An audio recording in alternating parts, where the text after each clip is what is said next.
नमस्कार, स्वागत है आपका DBN टीवी की खबरों में। पूर्व केंद्रीय मंत्री विजय गोयल ने सुप्रीम कोर्ट की उस हालिया टिप्पणी का स्वागत किया है जिसमें सर्वोच्च न्यायालय ने स्पष्ट किया कि आवारा कुत्तों को सड़कों, कॉलोनियों या सार्वजनिक स्थलों पर खाना खिलाना अनुचित है और जिन्हें प्रेम है वे उन्हें अपने घर या निजी स्थान पर ही खिलाएं। गोयल ने कहा कि ये टिप्पणी जनता की लंबे समय से चली आ रही पीड़ा को संबोधित करती है। मैं वर्षों से इस मुद्दे को उठा रहा हूं, कई बार प्रदर्शन किए, धरने दिए और अधिकारियों को पत्र भी लिखे। ये टिप्पणी सामाजिक संतुलन बनाए रखने के लिए बेहद जरूरी थी। उन्होंने कहा कि केंद्र सरकार को एनिमल बर्थ कंट्रोल यानी ABC रूल्स में जरूरी संशोधन करना चाहिए, क्योंकि मौजूदा नियम डॉग लवर को बिना रोक टोक कॉलोनियों में किसी भी घर के सामने खाना खिलाने का अधिकार देता है, जिससे रेजिडेंट वेलफेयर एसोसिएशन और निवासियों को भारी परेशानी हो रही है।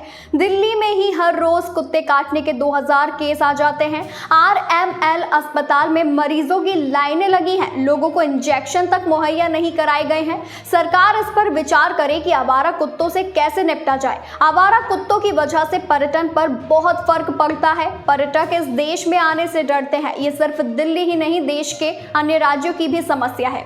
गोयल ने कहा कि आज हालात ये है कि कॉलोनी के पार्कों में लोग टहलना बंद कर चुके हैं, बच्चों ने खेलना छोड़ दिया है।